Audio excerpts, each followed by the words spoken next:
दोस्तों नमस्कार, मैं अजय कुमार वर्मा एसी। जैसा कि दोस्तों आप लोग को पता होगा कि ब्रायलर फार्मिंग में बहुत सारी बीमारियां जो कि अचानक से आ जाती हैं, और जो नया किसान होता है, मैं अक्सर करके नए किसान भाइयों को अपने एक ही चीज़ बताता हूं कि अगर आपको कोई चीज़ की जानकारी नहीं है तो थोड़ा सा उसको समझ लीजिए पहले, क्योंकि भाई आप इतना बड़ा इन्वेस्टमेंट करते हो, इसके बाद में अगर आप जानकारी के अभाव में आपसे कोई गलती हो जाती है तो पोल्ट्री में थोड़ी सी गलती कभी कभी बहुत भारी पड़ जाती है और किसानों का बहुत बड़ा नुकसान हो जाता है।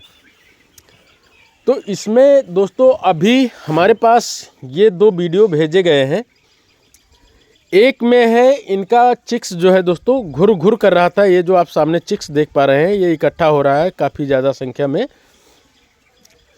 तो इस चिक्स को ठंडक लगी थी और ये इकट्ठा हो रहा था।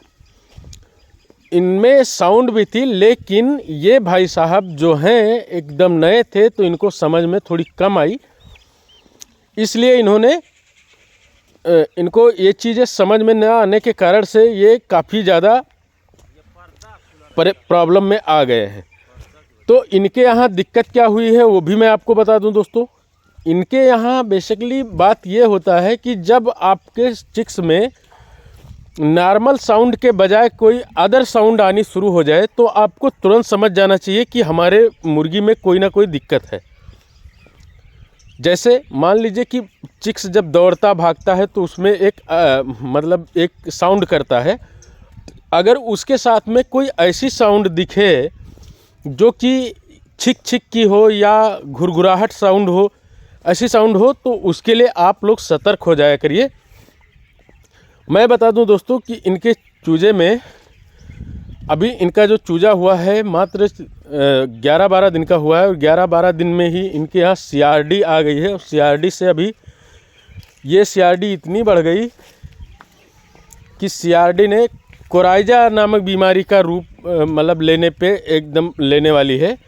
क्योंकि दोस्तों होता ये है ना कि अगर सीआरडी को समय रहते ना कंट्रोल किया गया तो उसके बाद में होता यह है कि आंखें सूज जाती हैं, और कोराइजा एक जो कि खतरनाक सीआरडी का दूसरा रूप होता है वो चिक्स में आपके लगना शुरू हो जाता है।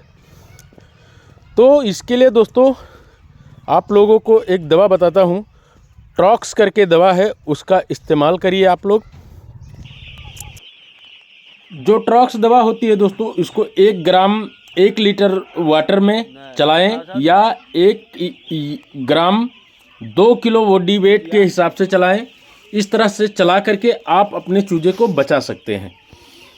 दूसरे मेरे किसान भाई हैं दोस्तों, इनकी एक समस्या है कि इनके चूजे का पैर सूख रहा है। तो दोस्तों अगर आपके चूजे में कभी भी आप देखेंगे कि अगर मुर्गे का मान के चलिए कि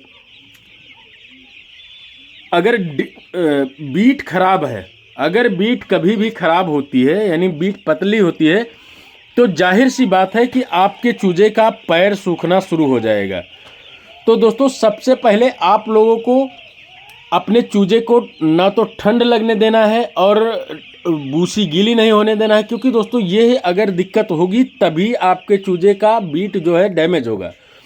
तो सबसे पहले आपको बीट सही करना है। बीट सही करने के बाद में दोस्तों आप लोगों को बीट सही करने के लिए एक पाउडर आता है, ओरिप्रिम बेट पाउडर या नेबलॉन पाउडर करके एक पाउडर आता है दोस्तों। इसको आप 1 ग्राम 1 लीटर पानी में चला करके अपने चूजे का ये समस्या ख़त्म कर सकते हैं।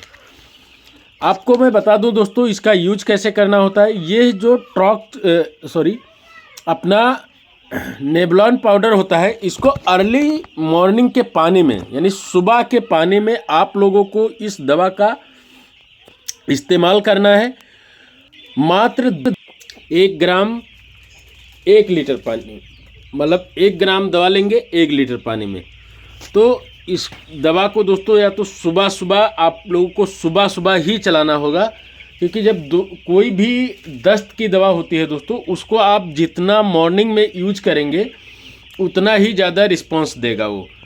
हाँ, एक चीज़ और है दोस्तों कि कुछ ऐसी दस्त की दवाएं होती हैं जिनको आप लीवर टॉनिक के साथ में ही यूज कर सकते हो, लेकिन आपका चूजा जैसे कि अभी इन भाई साहब का चूजा जो है ये छोटा है, तो ये उस दवा को डायरेक्ट अकेले लगा सकते हैं 1 ग्राम 1 लीटर पानी में। ये दवा दोस्तों 3 दिन आप कंटिन्यूसली सुबह के टाइम पे आप चला देंगे। सुबह के टाइम पे चलाने से दोस्तों आपके मुर्गे का जो है बीट का एकदम दिक्कत ख़त्म हो जाएगा।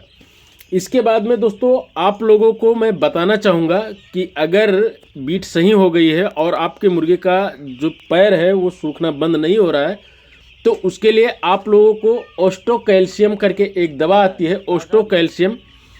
इस कैल्शियम वाली दवा को चला देना है। अगर ये दवा नहीं मिल पा रही है तो आपके यहाँ पे जोल करके एक दवा आती है दोस्तों, कैलजोल फोर्ड करके एक दवा आती है जिसको आप चला सकते हो। ये बीरबैक कंपनी की दवा है दोस्तों। तो इसको चलाने के लिए आपको ये पाउडर फॉर्म में होता है और इस पाउडर को आप फीड में मिला करके ही चला सकते हो। इसको पानी में देने से थोड़ा कम काम करेगा। ये दोस्तों अगर आप कैलजोल इस्तेमाल करते हो या ओस्टो कैल्शियम यूज करते हो तो दोनों का काम लगभग सेम है और आपके चूजे की ये जो समस्या है पैर सूखने की, ये ख़त्म हो जाती है। तो आशा करता हूँ दोस्तों कि आप लोगों को समझ में आ गया होगा और वीडियो पसंद आया होगा तो वीडियो को लाइक करें। धन्यवाद।